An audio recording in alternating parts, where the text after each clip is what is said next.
छात्रों नमस्ते।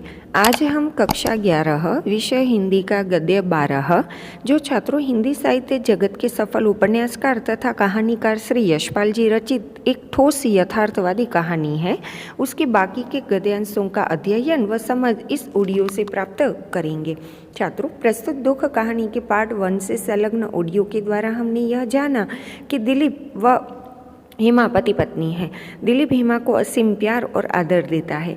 हेमा को उसने पूरी स्वतंत्रता दी है। उसे हेमा पर सर्वाधिक भरोसा भी है। पर वही हेमा छात्रों दिलीप को छोड़कर मायके चली जाती है, केवल और केवल इसलिए कि दिलीप हेमा की सहेली के साथ, सखी के साथ सिनेमा देखने गया था। इस मामूली सी बात से हेमा दिलीप से नाराज होकर रूठ कर अपने माँ के घर चली गई। हेमा के ऐसे उपेक्षित व्यवहार से दुखी दिलीप मन बहलाने के लिए, मन को शांत करने के लिए शहर के मिंटो पार्क में चला जाता है। छात्रों, अब वह मिंटो पार्क में पहुंचकर भी दिलीप अपनी व्याकुलता भी या और अपनी खिन्नता को कम कर सका या नहीं।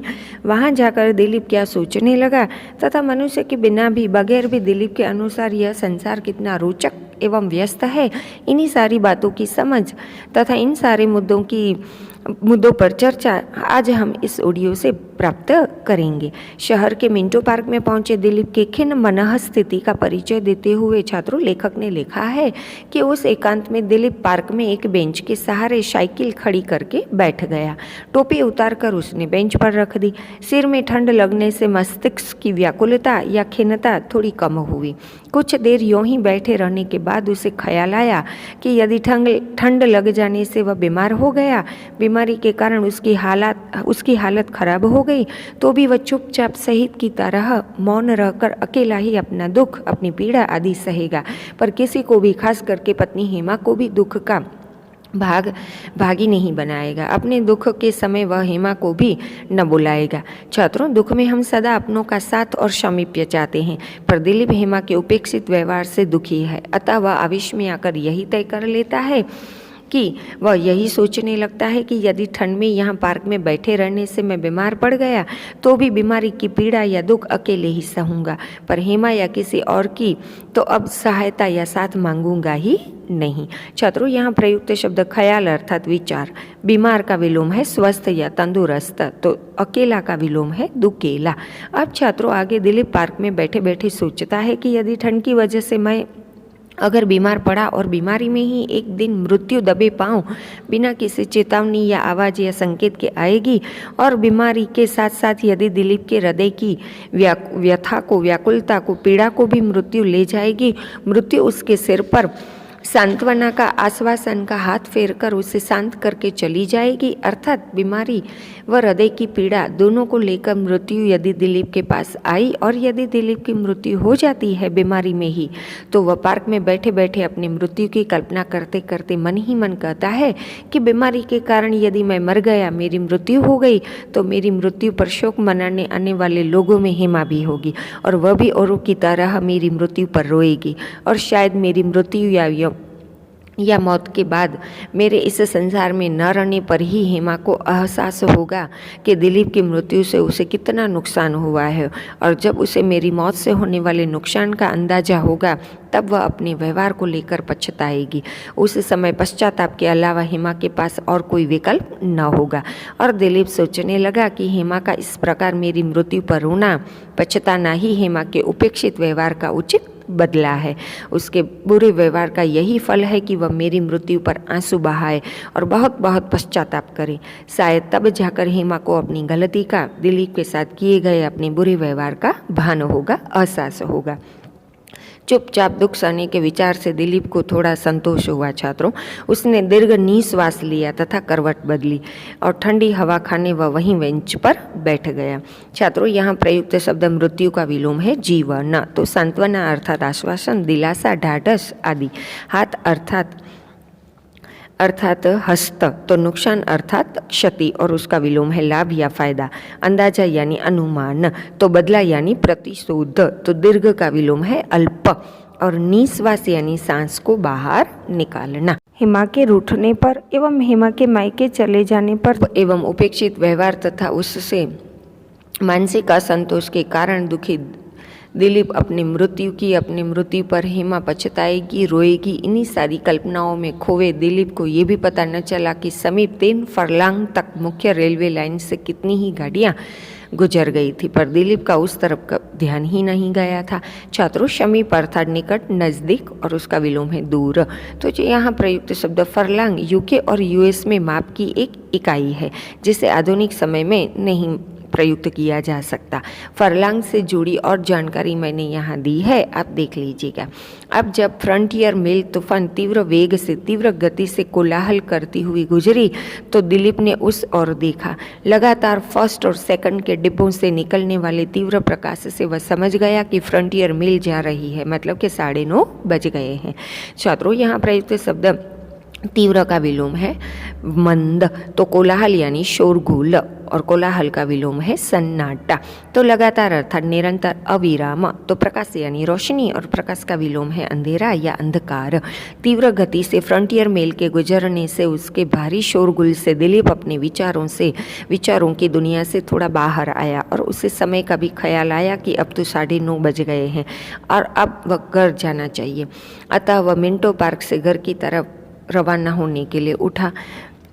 बिना मानव के भी कितना संसार रोचक और व्यस्त है, यह दिलीप के माध्यम से बताते हुए आगे लेखक ने लिखा है। छात्रों, कि स्वयं सहे अन्याय के प्रतिकार की एक संभावना देख दिलीप का मन थोड़ा हल्का सा हो गया था।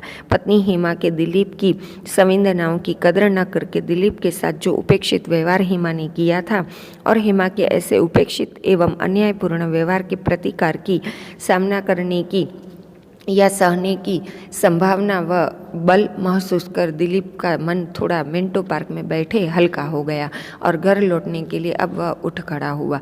शरीर में कुछ शिथिल बाकी रहने के कारण वह साइकिल पर न चढ़ा, बल्कि पैदल पैदल ही बागो बाग बादशाही मस्जिद से टकसाली दरवाजे और टकसाली दरवाजे से भाटी दरवाजे पहुंचा। छात्रों, यहाँ प्रयुक्त प्रतिकार शब्द का विलोम है स्वीकार। तो संभावना अर्थात गुंजाइश, शरीर यानी देह, काया, तन आदि। शैथिल्य अर्थात आलस्य, तो दरवाजा यानी द्वार। पैदल ही घर लौटते समय दिलीप ने देखा कि एकल दोकल व्यक्ति ही उसे रास्ते पर दिखाई दे रहे हैं। दिलीप ने देखा कि सड़क के किनारे स्तब्ध खड़े बिजली के लैंप यानी कि स्ट्रीट लाइट निष्काम और निर्विकार भाव से अपना प्रकाश सड़क पर डाल रहे हैं। छात्रों, यहाँ प्रयुक्त शब्द निष्काम अर्थात जिसमें या जिसके मन में कोई कामना यानी कि इच्छा न हो, तो निष्काम, तो उसे निष्काम कहा जाता है। तो जिसमें कोई विकार यानी बुरे या बुरा भाव या परिवर्तन न होता हो तो उसे निर्विकार कहा जाता है। तो प्रकाश का मतलब तो आप जानते ही हैं, प्रकाश यानी रोशनी, और प्रकाश का विलोम है अंधेरा या अंधकार। छात्रों, दिलीप ने देखा कि स्ट्रीट लाइट का प्रकाश बिना किसी स्वार्थ के, बिना किसी विकार के सड़क पर पड़ रहा था। रात्रि का समय वह ठंड के कारण उस समय सड़क पर सन्नाटा प्रस रहा था। ऐसे में हम मानवों के अभाव की अनुपस्थिति की परवाह यानी कि चिंता या फिक्र न करके लाखों पतंगे गोलाकार में इन लैंपों के चारों तरफ नृत्य कर रहे थे। छात्रों, पतंगे से जुड़ी जानकारी मैंने यहाँ दी है, आप उसे देख लीजिएगा। दिलीप के अनुसार पतंगे भी जगत के अद्भुत नमूने हैं, ईश्वर द्वारा निर्मित जगत का एक अद्भुत जीव है। ये पतंगे एक नक्षत्र की तरह अपने तय मार्ग पर चक्कर काट रहा था। कोई छोटा, कोई बड़ा दायरा बना रहा था। कोई पतंगा दाएं तो कोई बाएं, कोई आगे तो कोई विपरीत गति में निरंतर चक्कर काटते चले जा रहा था, पर फिर भी कोई पतंगा किसी अन्य पतंगे से टकराता न था। कितनी अद्भुत है इन जीवों में समझ कि वे अपने स्थान या मार्ग पर उड़ता है और उड़ते हुए भी किसी के साथ टकराता नहीं है। तो वृक्षों के भीगे पत्ते बिजली के प्रकाश में छात्रों चमचमा रहे थे यानी कि चमक रहे थे। छात्रों, यहाँ प्रयुक्त शब्द अभाव अर्थात न होना, तो परवाह अर्थात फिक्र या चिंता, तो नृत्य अर्थात नर्तन। तो नक्षत्र क्या है और कितने नक्षत्र हैं, इससे जुड़ी जानकारी मैंने यहाँ दी है, आप उसे देख लीजिएगा। तो वृक्ष अर्थात पेड़ या दरख्त, बिजली यानी दामिनी, विद्युत, चपला आदि। तो प्रकाश का समानार्थी और विलोम तो आप जानते ही हैं, प्रकाश अर्थात रोशनी, और प्रकाश का विलोम है अंधेरा या अंधकार। मिंटो पार्क से लौटते समय इन पतंगों, वृक्षों के पत्ते आदि को सबको देखकर दिलीप को लगा कि मानव के बिना भी यह जगत तो कितना व्यस्त है, रोचक है। दिलीप ने देखा कि एक लैंप के नीचे से आगे बढ़ने पर उसकी छोटी परछाई उसके आगे फैलती चलती, ज्यों ज्यों वह लैंप से आगे बढ़ता परछाई पलटकर पीछे हो जाती। बीच बीच में वृक्षों की टहनियों यानी डाल या लता या वल्लरी या डालियों की परछाइयाँ उसके ऊपर से होकर निकल जाती। सड़क पर पड़ा हर एक भीगा पत्ता लैंपों की किरणों का उत्तर दे रहा था। ये देखकर दिलीप सोच रहा था कि मानव के बिना भी यह संसार तो जगत तो बड़ा व्यस्त और रोचक है। छात्रों, यहाँ प्रयुक्त शब्द टहनियों का अर्थ है डाल, डाली, लता, वल्लरी आदि। तो किरणों या किरण का समानार्थी है रश्मि। तो उत्तर का समानार्थी है जवाब और उसका विलोम है प्रश्न या सवाल।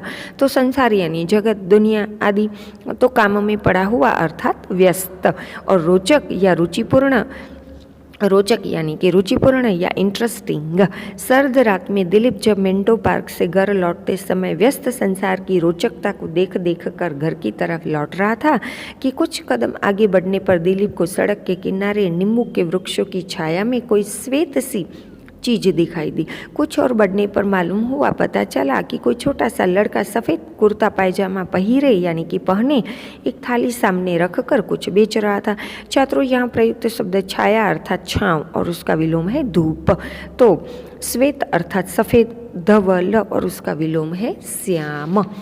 छोटे बालक को कुछ बेचता देख दिलीप को बचपन में गली मोहल्ले के लड़कों के साथ उसने अक्सर खोमचे वाले से सौदा यानी कि सामान या वस्तु खरीद कर खाई थी, यह सारी बातें याद आ गई। अब वह इन बातों को हालांकि भूल चुका था, परंतु इस सर्दी में सुनसान सड़क पर जहाँ कोई आने वाला नहीं, यह खोमचा बेचने वाला कैसे यहाँ बैठा है, यह देखकर दिलीप को बड़ा आश्चर्य हुआ।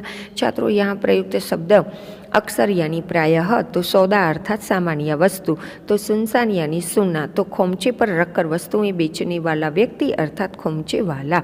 और इसी खोमचे वाले बालक के क्षुद्र शरीर और छोटी आयु ने दिलीप का ध्यान उसकी तरफ आकर्षित किया।